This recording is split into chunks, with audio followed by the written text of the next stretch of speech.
dugu agerraldia, egingo deguna da, banatu dizuegun testoa, euskeraz irakurriko dugu, eta gero gazteleraz, eta gero norbaitek zerbait galdetu nahi baldin badu, egin dezala. Erraustegiaren gezurra handiaren aurka gose greba. Herritar talde batek astebeteko gose greba abiatuko dugu asteazkenean, erraustegiaren aurka. Milaka eta milaka herritarrok proiektu hau argudiatzen dugula, ikustarazi arren, inposatu egin nahi dutela ikusten dugunez, protestak ezkutatu nahian ari direla ulertuta oraingo hontan gose greba protesta eredua hautatu dugu. Inposatu nahi diguten erraustegiak gu guztion bizitzengan izango duen eragin kaltegarria salatzeko. Markel Olanok esandakoaren aurka, erraustegiaren inguruko eztabaida ez da bukatu. Erraustegiaren aurkako mugimendua osatzen dugun kolektibo, elkarte eta herritarrok argi dugu ez garela geratuko. Ez diogula protestatzeari utziko azken herritarra informatua egon arte, azken herritarrak kontziente izan arte gure izenean negozio pribatu, diru xautzaile eta osasunerentzako oso kaltegarria den egitasmoa inposatu nahi dutela eta gainera era iraingarrian ez dugutela kontratua erakutsi nahi. Ingurugiroaren zaintza aldarrikatzen, gardentasunaren alde, osasuna herritar guztion eskubidea dela eta Euskal Herrian eta Europa osoan ezartzen ari diren politika antisozial hauek herritarrongan eragiten duten zapalkuntza salatzeko asmo garbia dugu. Medikuek ohartarazten dute errausketak minbizia eta beste gaixotasun asko sortzen dituela.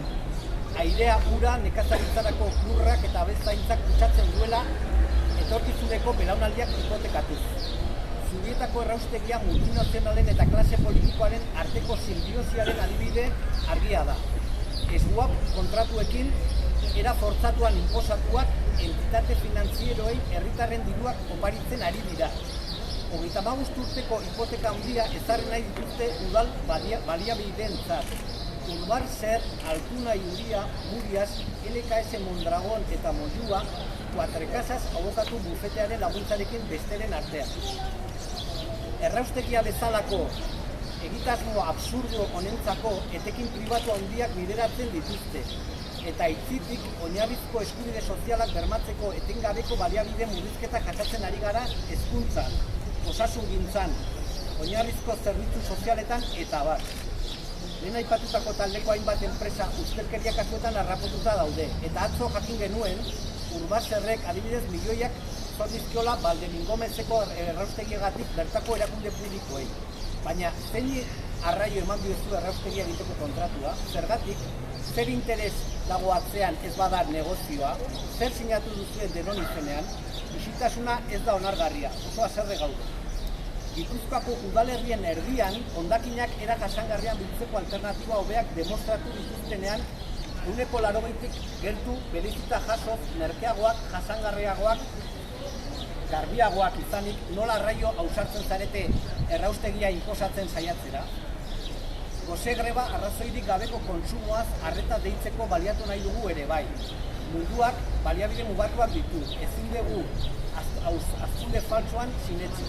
Klima berotzen doa, gutako bakoitzak gure txikitik eragiteko konpromisoa hartu behar dugu. Sistema honek sustatu dituen ohitura asko aldatu beharko ditugu, aztarna ekologikoa gutxitzeko eta aberastasun soziala banatzeko. Eta bukatzeko, gose grebaren nondik norakoa.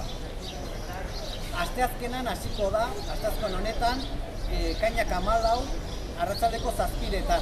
Jendeari dei egiten diogu protesta hasiko den unean etor dadin. EASO plazan, Amarazarrean, babes soziala erakusteko. Programa bat antolatzen ari gara, arratsaldero hitzaldi bat izango da eta ondoren dokumental baten proiekzioa. Gaiak aire garbia edukitzeko eskubideaz, osasun eskubideaz eta garapen eredu jasangarri eta bizigarriari buruzkoak izango dira. Herritarrei bertatik pasatzera dei egiten digu, konpromiso ezberdinak uztartzeko planteamendu bat egin nahi dugu. Bertara etortzetik, gose grebarekin bat egiteraino dagoen abaniko zabala aldarrikatu nahi dugu. Boteretik gustatzen ari diren eta garaioetan nabarmen bizi dugun desaktibazioen aurrean aktibazio aldarrikatu eta balorean jarri nahi dugu. Eta bukatzeko Donostiako udalaren oztopoak adierazpen askatasunari. Agerraldi honen bitartez, zera salatu nahi dugu ere bai. Astebetez gose greba eta herri mobilizazio kalean egiteko dugun asmoa Donostiako udalaren aldetik plaza publikoaren erabilaren ukapenak eta mobilizazioaren iraupenaren mugak aurkeztu dizkigu. Adierazpen askatasunari oztopoa jartzeari ariketa dela uste dugu. Aurrez aurre gaiari buruz galde egiteko asmoa diegu eta adierazpenerako kalea erabiltzeko eskubidaren beharra berresten dugu gure ekimenaren bitartez.